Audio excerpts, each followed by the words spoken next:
नमस्कार मित्रों, मैं हूं आशीष और आप देख रहे हैं achievement point online classes YouTube channel पे सीडीपी सीटीईटी से संबंधित बाल विकास और मनोविज्ञान के एक महत्वपूर्ण टॉपिक पियाजे, कोहलबर्ग तथा वाइगोत्स्की की संज्ञानात्मक विकास की सिद्धांत। आइए आज हम लोग इस टॉपिक में सबसे पहले पियाजे की थ्योरी के देखते हैं कि जीन पियाजे ने संज्ञानात्मक विकास के सिद्धांत में क्या बातें कही हैं। जीन पियाजे स्विट्जरलैंड के एक मनोवैज्ञानिक थे जिन्होंने बच्चों के सीखने के तरीकों पर सबसे पहले अध्ययन किया था। जीन पियाजे के संज्ञानात्मक सिद्धांत की प्रमुख विशेषताएं क्या क्या है या किन अवधारणाओं पर वह आधारित है, उसको आइए देखते हैं। नंबर 1, विकास की प्रक्रिया में व्यक्ति की संज्ञानात्मक संरचना में रूपांतरण होता है। यह रूपांतरण उद्दीपक अनुक्रिया संबंधों के रूप में न होकर अधिक गहरा और आंतरिक होता है। अतः इसकी व्याख्या संगठनात्मक समग्र के रूप में अथवा आंतरिक प्रणाली के रूप में ही की जा सकती है। नंबर 2, संज्ञानात्मक संरचना का विकास प्राणी की संरचना तथा उसके वातावरण की संरचना की परस्पर क्रिया का प्रतिफल है। नेक्स्ट अवधारणा किस पे आधारित है इनकी कि व्यक्ति का संज्ञानात्मक संरचना का विकास इस बात पर निर्भर करता है कि व्यक्ति अपने वातावरण के साथ कौन कौन सी क्रियाएं करता है। पियाजे के सिद्धांत में संज्ञानात्मक क्रियाकलाप का आरंभ संवेदीय पेशी स्तर से होता है। इसके पश्चात वह संकेतात्मक स्तर से होते हुए शाब्दिक, वैचारिक एवं सैद्धांतिक स्तर तक पहुंचता है।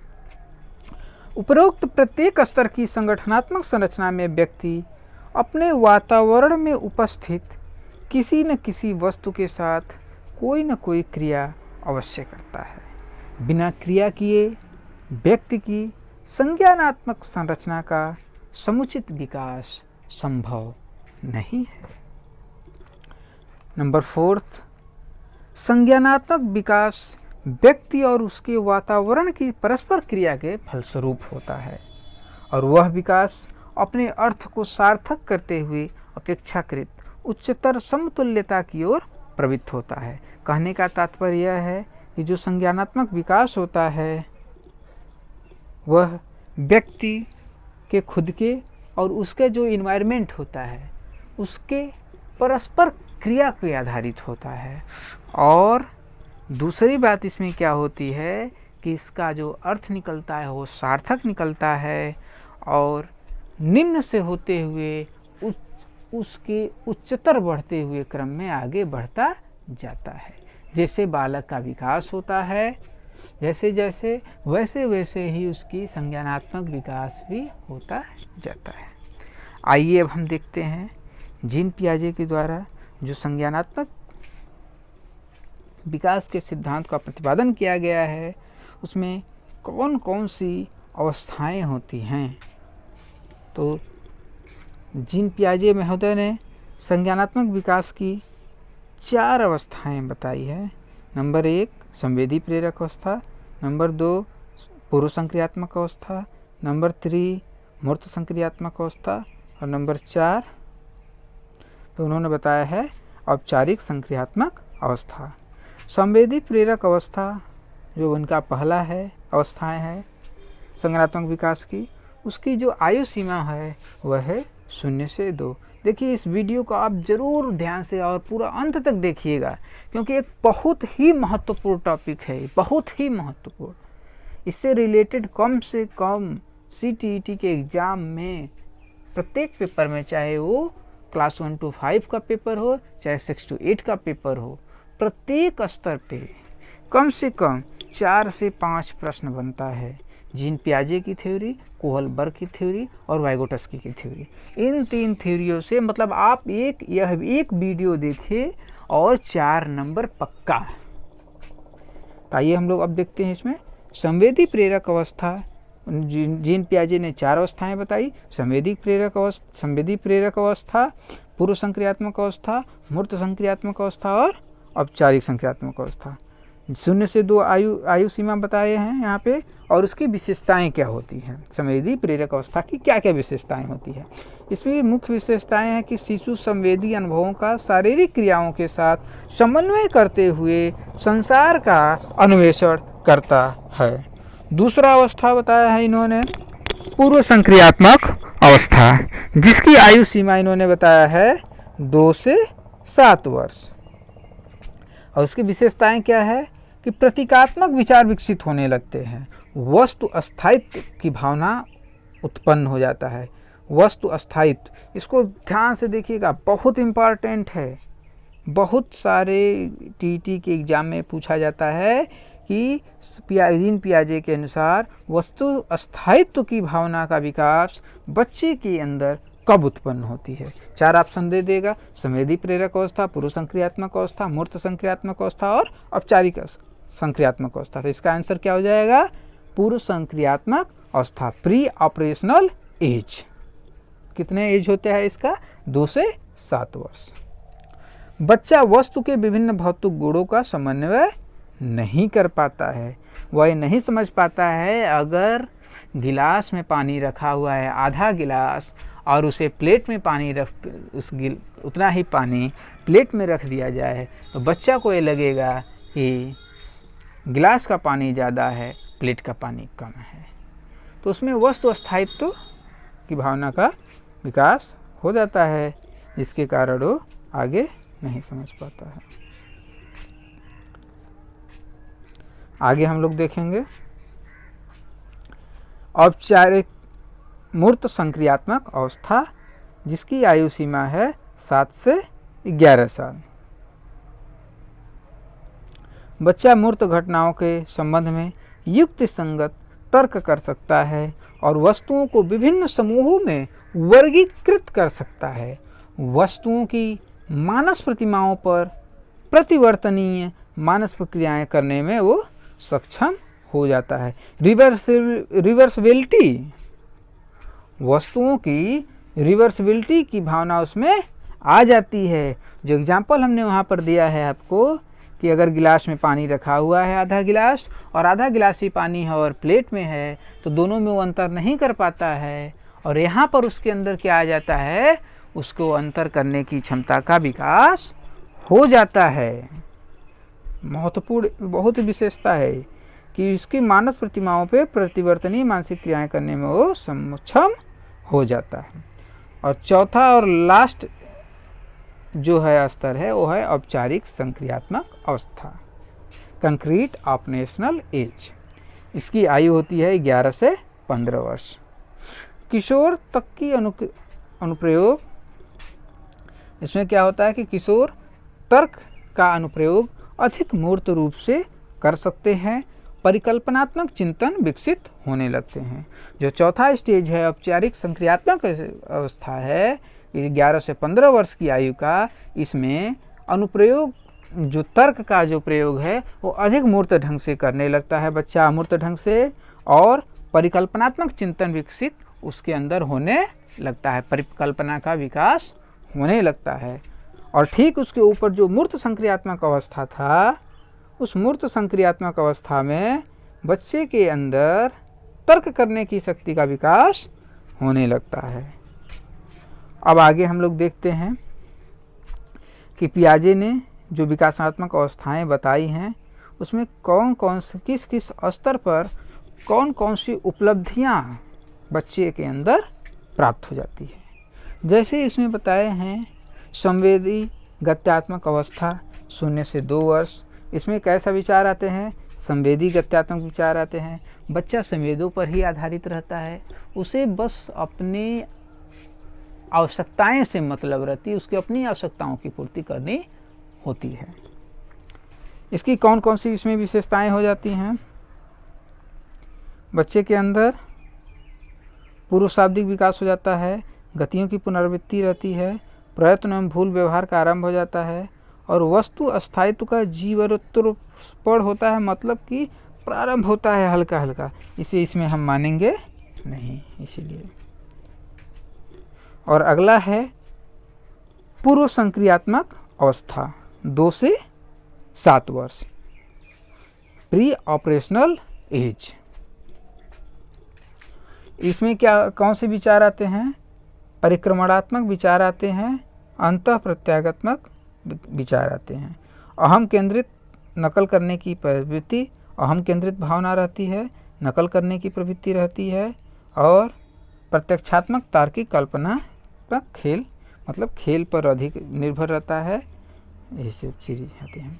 थर्ड स्टेज है मूर्त संक्रियात्मक अवस्था, 7 से 11 वर्ष है। इसमें आगमनात्मक विचार आते हैं और यह इसमें अहम केंद्रित रहती है, व्याख्या स्पष्टीकरण कर सकता है, रूपांतरण वर्गीकरण कर सकता है, क्रमबद्ध निर्मित कर सकता है, इन सब चीज़ों को कर सकता है। चौथा जो स्टेज है औपचारिक संक्रियात्मक स्टेज, कंक्रीट ऑपरेशनल एज, इसमें 11 वर्ष या उससे ऊपर है, निगमनात्मक विचार आने लगते हैं और इसमें तर्क का अनुप्रयोग करने लगता है, निष्कर्ष निकालने लगता है, शाब्दिक का परिकल्पना बनाने लगता है, दूसरों के साथ जुड़कर कार्य करने लगता है एवं अनौपचारिक संबंध बनाने लगता है।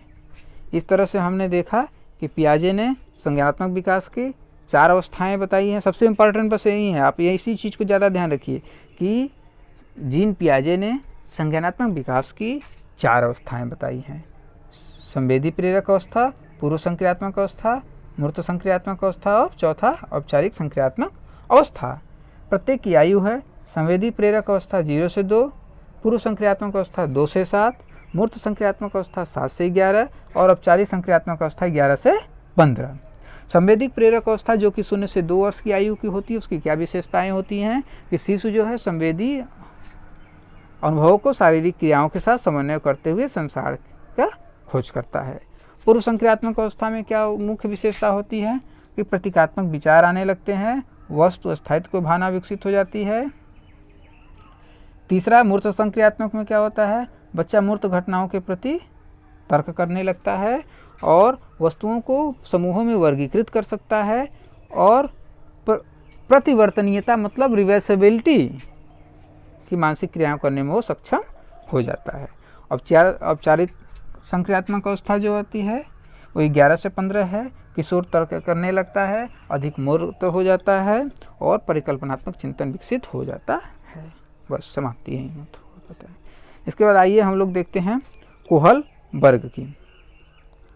कोहल वर्ग ने बालकों के कार्यों की अपेक्षा, जीन पियाजे ने जहाँ बालक के कार्य पर अधिक बल दिया था, वहीं कोहल वर्ग ने बालक के कार्यों की अपेक्षा उनके नैतिक न्याय पर विकास पर अपना ध्यान केंद्रित किया है और उसने बालक को एक नैतिक दार्शनिक माना है। कोहल वर्ग ने बालक को एक नैतिक दार्शनिक माना है। आइए अब हम देखते हैं कि कोहल वर्ग के अनुसार नैतिक विकास के स्तर तथा उनकी क्या अवस्थाएं हैं। जब बालकों को नैतिक संघर्षों का सामना करना पड़ता है तो उनकी तार्किकता अधिक महत्वपूर्ण हो जाती है, न कि अंतिम निर्णय। कोहल वर्ग ने धारणा बनाई कि बालक अपनी विकास की अवस्था में 3 स्तरों से गुजरकर अपनी नैतिक तार्किकता की योग्यता को विकसित कर पाते हैं। वो 3 स्तर कौन कौन से हैं? प्रथम स्तर जिसे पूर्वलौकिक स्तर कहते हैं, द्वितीय स्तर जिसे लौकिक स्तर कहते हैं और तृतीय स्तर जिसे पश्चलौकिक या पारलौकिक स्तर कहते हैं। इन्होंने 3 स्तर बताए हैं, पूर्वलौकिक स्तर, लौकिक स्तर और पश्चलौकिक अर्थात पारलौकिक स्तर। प्रत्येक स्तर में इन्होंने 2-2 अवस्थाएं बताई हैं। इस तरह कुल कितनी अवस्थाएं हो जाती हैं? 6 अवस्थाएं हो जाती हैं। 2 पूर्वलौकिक स्तर में, 2 लौकिक स्तर में और 2 पश्च या पारलौकिक स्तर में। अब हम आते हैं देखते हैं पूर्वलौकिक स्तर क्या है? पूर्वलौकिक स्तर क्या है? नैतिक तर्कना के इस स्तर में वे नियम सम्मिलित होते हैं जिनका निर्माण दूसरों के द्वारा किया जाता है और पालन बालकों के द्वारा किया जाता है। इसमें क्या बता रहे हैं कोहलबर्ग महोदय कि इसमें वे नियम सम्मिलित होते हैं जिसका निर्माण दूसरे करते हैं और पालन कौन करता है? बच्चा करता है। जैसे जब बच्चा छोटा रहता है तो जो घर परिवार माता पिता समाज के जो स्थापित मानदंड और नियम होते हैं उसका उसे पालन करना पड़ता है। वही यहाँ पे कहने का इनका मतलब है कि नियम दूसरा कोई बनाता है और पालन कौन करता है? बच्चा करता है। अब बच्चा पालन क्यों करेगा भाई?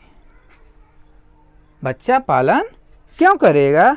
बच्चा जो पालन करता है वो दो कारणों से करता है। या तो उसे लगे कि इसकी आवश्यकता ज़्यादा है, और या तो सजा या मारपीट या उसके डर से करता है, या कुछ पाने की इच्छा से करता है। तो आइए देखते हैं इसकी प्रथम अवस्थाएं क्या है। प्रथम अवस्था है कि सजा या आज्ञा पालन की स्थिति का अभिविन्यास। पहली अवस्था है। इस अवस्था में भौतिक परिणाम निर्धारित करता है कि उसका कार्य उचित है या अनुचित है। दूसरी अवस्था क्या है? कारण सापेक्ष अभिविन्यास। किसी की स्वयं की आवश्यकताओं तथा दूसरों की आवश्यकताओं के लिए क्या उचित है, और उचित और पार्श्विकता के तत्व इसमें विद्यमान रहते हैं। इस कारण बच्चे को यदि लगता है कि इससे ज़्यादा हमारी आवश्यकताएं हैं तो उस बात को अपना वो मानता है, और नहीं तो नहीं करता है। अब हम आते हैं, देखते हैं दूसरा स्तर, लौकिक स्तर जिसे कहते हैं कोहलबर्ग महोदय। इस स्तर पर बालक उन नियमों का पालन करते हैं जो उसकी स्वयं की आवश्यकताओं के साथ साथ दूसरों की आवश्यकताओं में समन्वय स्थापित करते हैं।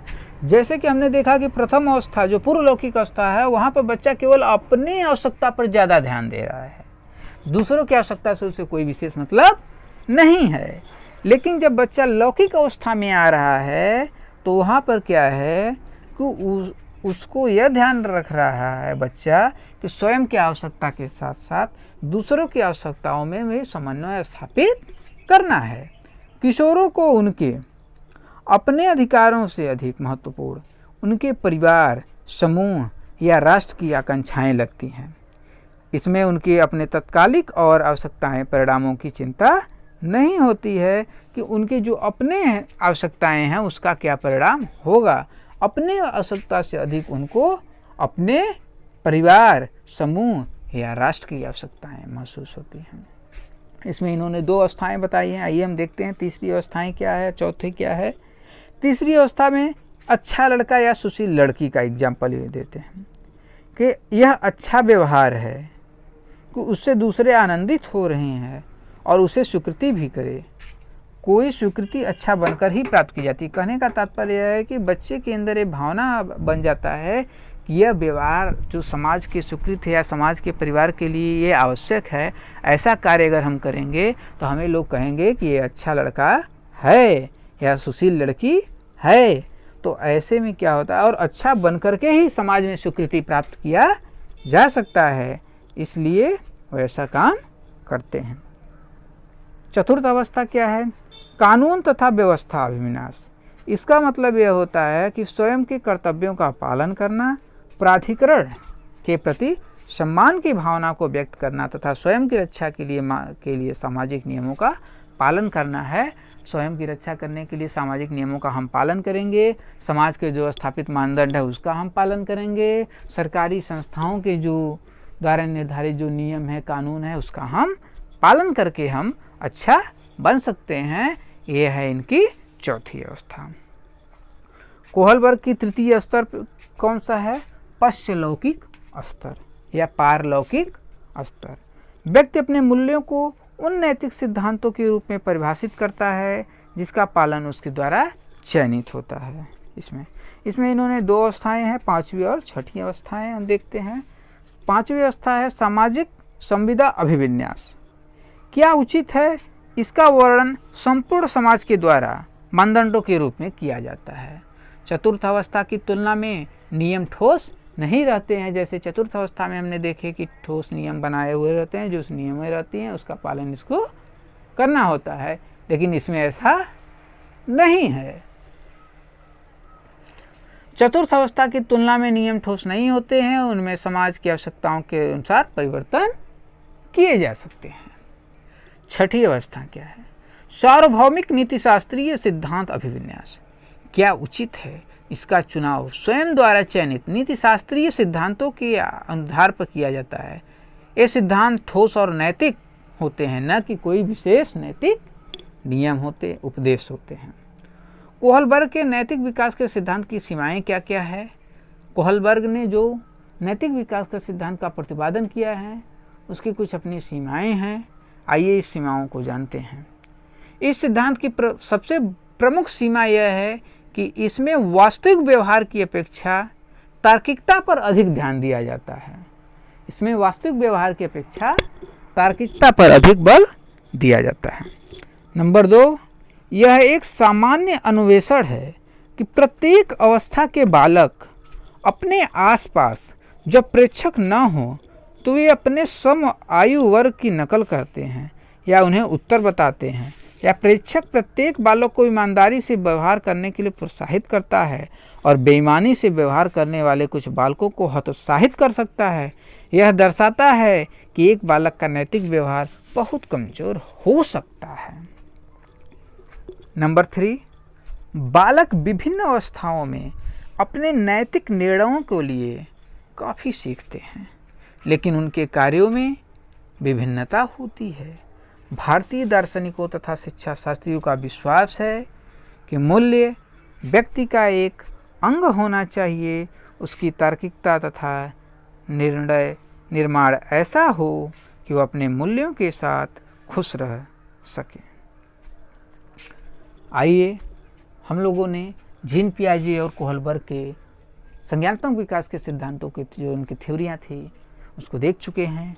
अब एक अन्य मनोवैज्ञानिक वाइगोटस्की महोदय हैं, उन्होंने भी बच्चों के संज्ञानात्मक विकास के संबंध में कुछ सिद्धांत दिए हैं। उनके सिद्धांतों का हम लोग अवलोकन करते हैं। वाइगोटस्की का सिद्धांत बालक की वास्तविक क्षमता स्तर, वाइगोटस्की का जो सिद्धांत था वो बालक के वास्तविक क्षमता स्तर पर तथा कार्यकारी विकास स्तर के मध्य अंतर से संबंधित है। इस अंतर को उन्होंने निकट विकास का क्षेत्र जोन ऑफ प्रॉक्सिमल डेवलपमेंट की संज्ञा दी है, जिसे हम लोग ZPD भी कहते हैं। ZPD zone of proximal development, निकट विकास क्षेत्र का सिद्धांत। अब कोई प्रश्न बन सकता है कि निकट विकास क्षेत्र का सिद्धांत किसने दिया? 4 ऑप्शन आ जाएगा, जीन पियाजे, वाइगोटस्की, कोहलबर्ग, इनमें से कोई नहीं। तो आप क्या आंसर लगाइएगा? वाइगोटस्की। आइए अब देखते हैं हम लोग कि वाइगोटस्की का निकट विकास क्षेत्र या ZPD zone of proximal development का सिद्धांत क्या है। रटकर सीखने और निष्क्रिय रूप से सीखने ते जाने की अपेक्षा रचनावादी ढंग से सीखने का पर इन्होंने बल दिया है। अब रचनावादी सीखने का ढंग क्या है? तो रचनावादी ढंग से सीखने का मतलब है समझना व आत्मसात करना, न कि रटकर सीखना। मार्गदर्शित रचनावादी ढंग से सीखना एक ऐसी क्रिया है जो मुख्यतः 4 चरणों से होकर गुजरती है। अब इन 4 चरणों में किस किस चरण पे क्या क्या क्रियाएं होती हैं इसका हम लोग अवलोकन करेंगे। प्रथम चरण, पहला चरण वह होता है जब बालक सीखने वाले को किसी ज़्यादा जानकार बड़े या हम उम्र से सीधे सीखने में मदद मिलती है। पहला चरण वह होता है जब सीखने वाले को किसी ज़्यादा जानकार बड़े या हम उम्र से सीधे मदद मिलती है। इस चरण में बच्चे के साथ काम करते हुए यह व्यक्ति उसे यह खोज करने में मदद करता है कि वह पहले से क्या जानता है और इसका उसके सवाल से क्या संबंध है जो वह हल करने की कोशिश कर रहा है। सवाल का हल वो अपनी क्षमताओं के आधार पर खुद ही करता है, खोजता है। कहने का तात्पर्य यह है कि पहले चरण में बच्चे को किसी जानकार, बड़े या हम उम्र से एक सहायता मिलती है जिसके आधार पे वो अपने समस्याओं का समाधान करता है। अब द्वितीय चरण हम देखते हैं। दूसरे चरण में बच्चा क्या करता है, स्वयं अपनी मदद करने लगता है, जो पहले किसी बड़े के द्वारा की जाती थी। बड़े की मदद सिर्फ इतनी चाहिए कि पहले के सवालों और इस नए सवाल के बीच समानताएं इंगित कर दे।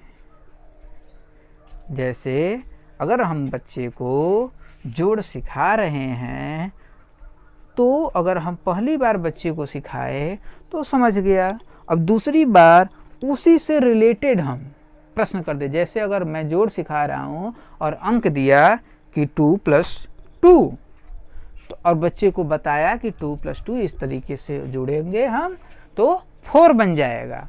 और इसके बाद हम उसे बता रहे हैं कि बच्चे को कह रहे हैं कि आपके पास 2 टॉफ़ियाँ हैं और 2 टॉफ़ी आपके पापा और ला कर दे देते हैं, तो कुल कितने टॉफ़ी हो जाएंगे। अब बच्चा को समस्या हो गया यहाँ पे, क्योंकि थोड़े से अलग प्रश्न बन गए। अब वो द्वितीय चरण में ही है। अब बच्चा क्या करेगा, जो पहली बार उसको हम मदद किए थे 2 + 2 कैसे करेंगे कि 4 आएगा वो बताए थे, वहाँ पर यहाँ पर उसको वो नहीं बताना है। इसको सिर्फ कोरिलेट करना है कि आपको यहाँ पे जोड़ना है, प्लस करना है ऐसे प्रश्नों में। और इसके बाद बच्चा क्या करेगा, जोड़ करके बता देगा कि उसके पास कुल कितने टॉफ़ियाँ हैं। वही यहाँ पे कह रहा है कि दूसरे चरण में बच्चा स्वयं अपनी मदद करने लगता है जो पहले किसी बड़े के द्वारा की जाती थी। बड़े की मदद सिर्फ इतनी चाहिए कि वह पहले के सवाल और इस नए सवाल के बीच समानताएं को इंगित कर दे। चलिए नेक्स्ट स्टेप क्या है तृतीय चरण में। यह चरण तब आता है जब बच्चे को कोई कार्य करने के लिए न तो बाहरी मदद चाहिए और न ही उसे वह बार बार सोचना पड़ता है कि अगला कदम क्या होगा, what is the next step. उसे सोचने की ज़रूरत नहीं है। और ऐसे प्रश्न हम कई दे रहे हैं उसको कि चलिए आपके पास 10 चॉकलेट हैं, 10 चॉकलेट और पापा जी ला के दे दिए, 10 चॉकलेट मम्मी जी ला के दे दी, आपके पास कुल कितने चॉकलेट हुए। या आपके पास 3 रुपये हैं बाज़ार जाने के लिए, आपकी दादी जी ने 10 रुपये दे दिए, ताऊ जी ने 10 रुपये दिए, तो कुल कितने। या इस तरीके से जो प्रश्न बनते हैं, या किसी नगर की जनसंख्या इतनी है और वर्ष 2011 में इतनी हो गई, तो कुल कितनी जनसंख्या हुई। तो इस तरीके से जो प्रश्न बनते हैं जोड़ के, उसको अगर ऐसे प्रश्न दिया जाए तो उसे किसी मदद की ज़रूरत नहीं होती है और वह बना लेता है उससे ऐसे प्रश्नों को। अब आइए हम लोग देखते हैं अगला स्टेप जो है चतुर्थ चरण, फोर्थ स्टेप, ये क्या है। जब बच्चा एक तरह से सोचने के ढंग और किसी दक्षता पर महारत हासिल कर लेता है तो किसी क्षेत्र में उस वक्त तक बच्चे का जितना विकास संभव होता है वह हो चुका होता है और उसके लिए अन्य क्षेत्र खुलने लगते हैं। इस पूरी प्रक्रिया को कहने का तात्पर्य होता यह है कि जब बच्चा एक तरह से सोचने के ढंग और उस पर दक्षता पर महारत हासिल कर लेता है तो उस क्षेत्र में उसका जितना विकास होना होता है हो चुका हो। जैसे अगर हम गणित के जोड़ने के क्षेत्र में अगर कहें तो जोड़ने के क्षेत्र में अब उसका विकास हो चुका है। अब उसको क्या करना है, दूसरे क्षेत्र में महारत हासिल करनी है। जैसे अब उसको जोड़ आ गया तो अब उसको हम भाग बता सकते हैं, गुना बता सकते हैं, तो अब उसमें उसको महारत हासिल करना होता है। तो इस पूरी प्रक्रिया को जिसमें वह बड़े बच्चों को सवाल हल करने तथा आपसी समझ बढ़ाने में सहारा देते हैं, उसे कहते हैं स्कैफोल्डिंग, बाड़ कहलाती है। जैसे जैसे बच्चा ज़्यादा आत्मनिर्भर होता है और सवालों को लेकर उसका आत्मविश्वास बढ़ता जाता है, वैसे वैसे ही बड़ों की सहायता देने की तरीका व उसकी प्रकृति बदलते जाते हैं। ये मोस्ट इम्पॉर्टेंट है स्कैफोल्डिंग, इसको ध्यान में रखिएगा क्योंकि इससे बहुत प्रश्न बनते हैं और कई बार सीटीईटी के एग्ज़ाम में और अन्य राज्यों की टीईटी के एग्ज़ाम में इस टॉपिक से क्वेश्चन आते रहते हैं कि स्कैफोल्डिंग क्या है। तो स्कैफोल्डिंग क्या है, कि जब बच्चा वाइगोटस्की के सिद्धांत के अनुसार चारों चरणों को पूरा कर लेता है और एक तरह से सोचने के ढंग और उसकी दक्षता में महारत हासिल कर लेता है, तो उसके बच्चे का जितना विकास संभव होता है और हो चुका रहता है और अन्य क्षेत्रों के लिए उसके द्वार खुलने लगते हैं। तो इस पूरी प्रक्रिया में जिसमें बड़े बच्चों को सवाल हल करने तथा आपसी समझ बनाने में सहायता मिलता है, उसे ही हम इसके फोल्डिंग कहते हैं।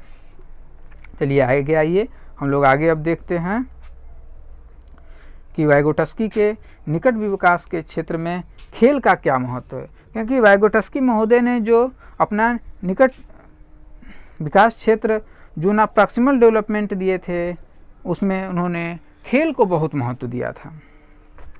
वाइगोटस्की का विश्वास था कि खेल संज्ञानात्मक, भावात्मक और सामाजिक विकास को बढ़ावा देता है। विकास के में खेल के महत्व के बारे में वाइगोटस्की का जो दृष्टिकोण था वह काफ़ी समन्वयकारी था। उनका मानना था कि खेल बच्चों को अपने व्यवहार पर नियंत्रण करने की क्षमता देने वाला एक मानसिक उपकरण है। खेल में जो कल्पित स्थितियां खड़ी की जाती हैं, उस बच्चे के व्यवहार को एक खास तरह से नियंत्रित करने वाली, दिशा देने वाली प्रथम बाधाएं हैं और खेल ही व्यवहार को संगठित करता है। आगे उनका मानना था कि खेल के विकास के संज्ञानात्मक और सामाजिक विकास के अलावा स्कूल संबंधी कौशलों को भी लाभ पहुंचाते हैं। उदाहरण के लिए शाब्दिक अभिव्यक्ति, शब्द भंडार, समझ, अवधान की अवधि, कल्पनाशीलता, एकाग्रता, आवेश पर नियंत्रण, जिज्ञासा, समस्या समाधान की ओर अधिक युक्तियाँ, सहयोग, सहानुभूति और सामूहिक भागीदारी इसमें शामिल होती हैं। अधिगम की अनेक अन्य गतिविधियों की अपेक्षा खेल के दौरान बच्चों के मानसिक कौशल उच्चतर स्तर पर होते हैं। वाइगोटस्की ने इसे ही विकास क्षेत्र के उच्चतर स्तर की पहचान किया है। वाइगोटस्की के अनुसार खेल विकास को 3 तरीके से प्रभावित करता है। खेल बच्चे के निकट विकास क्षेत्र को निर्माण करता है। खेल कार्यों और वस्तुओं को विचार से अलग करने का काम करता है। खेल आत्मनियंत्रण के विकास में सहायक होता है। आइए आगे हम देखते हैं कि निकट विकास क्षेत्र जोन ऑफ प्रॉक्सिमल डेवलपमेंट के निर्माण में खेल का महत्व क्या है। अभी तो हम लोगों ने देखा कि वाइगोटस्की ने जो निकट विकास क्षेत्र में का सिद्धांत दिया है उसमें खेल का क्या महत्व है। अब निकट विकास क्षेत्र के निर्माण में खेल का क्या महत्व है, इसको देखना है हम लोगों को। वाइगोटस्की के अनुसार खेल बच्चे के लिए निकट विकास क्षेत्र का निर्माण भी करता है। खेल में बच्चा हमेशा अपनी आयु से अधिक और अपने दैनिक व्यवहार के स्तर से ऊपर उठकर बर्ताव करता है। इसके संबंध में कुछ अन्य प्रमुख तथ्य जो है निम्नलिखित हैं। खेल के भीतर विकास की सारी प्रवृत्तियां सारगर्भित रूप से मौजूद रहती हैं। इसमें बालक अपने सामान्य स्तर से ऊपर छलांग लगाने को तत्पर रहता है। खेलने के लिए बालक जिस मानसिक प्रक्रिया में संलग्न होता है वह निकट विकास क्षेत्र की रचना करती है। बच्चा निकट विकास क्षेत्र के उच्चतर स्तर पर काम कर सके, इसके लिए कल्पित स्थितियों से प्राप्त भूमिकाएं, नियम तथा प्रेरणा सहायक सिद्ध होते हैं। वाइगोटस्की के शिष्यों लियोनतेओ और एल्कोनिने ने इस विचार को परिष्कृत करते हुए यह अवधारणा बनाई कि खेल एक प्रमुख गतिविधि है। उनका कहना है कि 3 से 6 वर्ष के बालक के विकास के लिए खेल एक अत्यंत महत्वपूर्ण गतिविधि है। इस दौर में बच्चे विभिन्न गतिविधियां से लाभ पाते हैं, किंतु लियोनतेओ और एल्कोनिन का विश्वास था कि इस आयु के लिए खेल की भूमिका अनूठी है, जिसका स्थान अन्य कोई भी गतिविधि नहीं ले सकती। और यह एक वास्तविक सच्चाई है कि जो बच्चा छोटा है और बढ़ रहा है, उस 2 साल के 3 साल के ऊपर के जो बच्चे हैं, उनके सामाजिक विकास के लिए, बौद्धिक विकास के लिए खेल से अच्छा कोई भी अन्य गतिविधि नहीं है। आप उसको कितना भी अच्छे ट्यूटर को पास रख दीजिए, कितना भी अच्छा ज्ञान दीजिए, कितना भी अच्छे पढ़ाइए बुक से कुछ, उसका उतना विकास संभव नहीं है जितना कि खेल के द्वारा है। और लास्ट पॉइंट हम लोग देखते हैं, वाइगोटस्की के अनुसार अधिगम की तथा अन्य गतिविधियों की अपेक्षा खेल में की गई एक नई विकासमान दक्षताएं पहले प्रकट होती हैं।